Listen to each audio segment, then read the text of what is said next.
Боловсролын хамтын ажиллагааны нийгэмлэгээс Монгол улсын 10 аймаг 3 дүүрэгт нийгмийн эгэх хариуцлагыг бэхжүүлэх нь олон улсын төслийг 2015-аас 2019 он хүртэл хэрэгжүүлж байгаагийн нэг аймаг нь Ховд аймаг юм.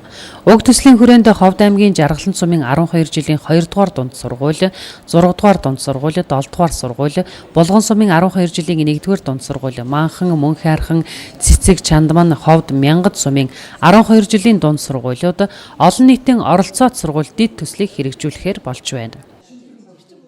Тэгэхээр энэ төсөлд маань болохоор Ховд аймгийн арай жоохон хөгжил буурай. За тэгээд одоо мэдээч эерэг дотор байранд хамрагдж байгаа хүүхдүүдийн тоо олон.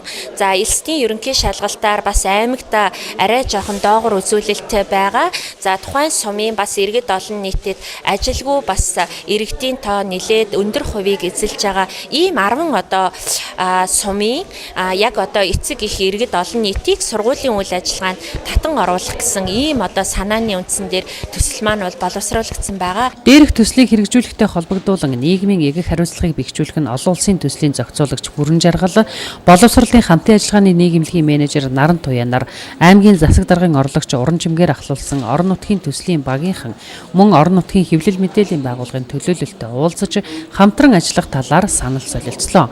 Мөн орон нутгийн сургагч багш бэлтгэх үүднээс төрийн бус байгууллага сургууль залуучууд иргэдийн төлөөллөөс бүрдсэн 30 хүнийг сургагч багшаар бэлтгэх сургалтыг орон нутагт зохион байгуулсан юм а. Ингэснээр